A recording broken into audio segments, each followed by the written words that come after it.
it's rare to put out a request to two high-ranking senators from opposing parties to do a joint interview and then have them just immediately say yes. We actually are really good friends.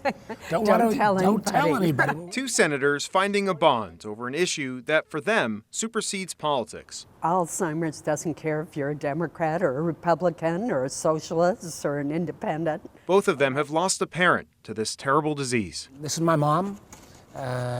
She had Alzheimer's for 11 years. This is a picture of my father, Don Collins. To see this awful disease rob him of his mind was really horrible. The two are co-leaders of the Congressional Alzheimer's Task Force and are pushing their colleagues to reauthorize the National Alzheimer's Project. I rise in strong support of S3036. This was formed in 2011, bringing together top scientific experts to coordinate a national response to the disease. It's set to expire in 2025 and needs to be reauthorized soon. There really is no investment that pays better dividends to the American people than our funding of biomedical research. The pair is also supporting another bill, which would require the director of the NIH to submit an annual budget, estimating the necessary amount of funding to fully implement that panel's goals. Do you think people should have hope that we could find a cure and a treatment in our lifetime?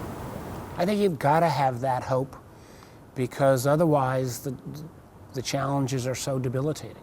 We wouldn't be still doing this if we didn't have hope. And listen, we're in a business that if you don't have hope, it's a pretty crummy business. So on this one, we got hope. I agree.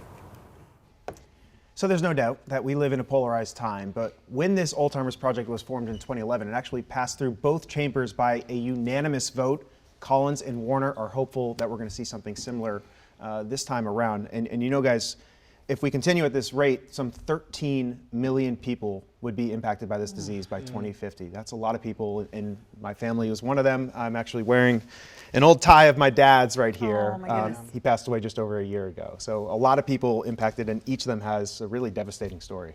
Yeah, I mean, they talked about the hope, and I wonder for you, is that something that you still have yourself, that there is hope that things eventually will get better, that there will be a cure, that there will be treatment, that there will be something that will prolong life, if not cure individuals that have been affected by this? We talked about this, the three of us, because we are in this club that none of us wanted to be in, right. Is that this disease is relentless and unstoppable. Once somebody is diagnosed, it doesn't get better. It only goes one way. And so that's why I asked that question, is because a lot of people can lose that hope.